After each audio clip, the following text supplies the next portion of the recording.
Assalamualaikum warahmatullahi wabarakatuh. Hai, perkenalkan saya Rizka Putri Matandang dari Universitas Muhammadiyah Tapanuli Selatan, Fakultas Keguruan dan Ilmu Pendidikan, Prodi Pendidikan Biologi. Di sini saya akan menjelaskan tentang strategi pembelajaran dengan model pendekatan kepada peserta didik agar tercapainya tujuan pendidikan di era globalisasi. Salah satu model pembelajaran dengan model pendekatan kepada peserta didik adalah pembelajaran inquiry, di mana pendidik membimbing peserta didik dengan cara melakukan kegiatan pertanyaan yang akan mengarahkan kepada suatu diskusi.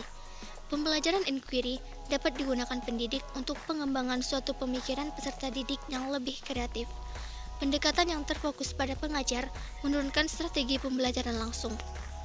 Sedangkan pembelajaran yang terfokus pada peserta didik menurunkan strategi discovery dan inquiry.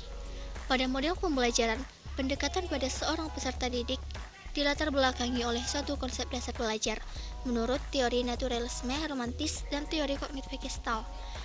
Naturalisme romantis menekankan kepada keaktifan peserta didik, sedangkan teori kognitif Gestalt menekankan pemahaman dan kesatupaduan yang menyeluruh. Yang kedua, metode. Metode merupakan cara yang dipakai untuk membahas dan meneliti masalah. Metode yang digunakan dalam artikel ini menggunakan studi literatur.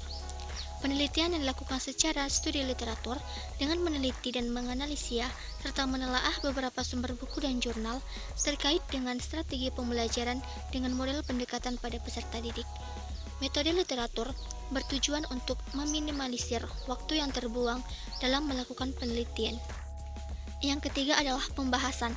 Salah satu bentuk pendekatan pembelajaran yang menekankan pada peserta didik adalah strategi pembelajaran inquiry. Kegiatan ini menekankan pada suatu berpikir yang kritis. Kemudian, pendekatan dengan cara kerja kelompok. Dalam pendekatan ini, pendidik harus menciptakan kondisi kelompok yang produktif. Selanjutnya, pendekatan elastis, yang menekankan pada potensialitas, kreativitas, dan inisiatif pendidik dalam memilih berbagai pendekatan sesuai situasi yang dihadapinya. Pendekatan elastis ini juga dimaknai sebagai pengolahan kelas yang memiliki potensi untuk dapat menciptakan dan mempertahankan suatu kondisi proses belajar mengajar yang kondusif, efektif, dan efisien. Proses belajar mengajar akan terjadi apabila terdapat komunikasi yang baik dari kedua belah pihak. Dengan demikian, keberhasilan dalam proses pembelajaran berlangsung dengan baik, sehingga model pendekatan yang dilakukan pun berlangsung dengan baik. Yang terakhir adalah kesimpulan. Pendekatan dan metode merupakan salah satu aspek komponen penting dalam sistem pembelajaran.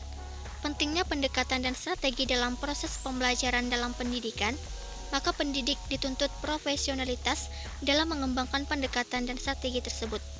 Pendidik juga harus mengetahui keunggulan dan kelemahan masing-masing model pendekatan dan strategi yang akan digunakan, serta menentukan yang paling tepat sehingga peserta didik dapat lebih aktif dan kritis dalam proses pembelajaran. Dan yang paling penting dalam strategi pembelajaran adalah tercapainya tujuan pendidikan dengan baik. Sekian penjelasan dari saya, semoga apa yang saya jelaskan berguna untuk kita semua. Saya ucapkan terima kasih dan wabillahi taufiq wal hidayah. Wassalamualaikum warahmatullahi wabarakatuh.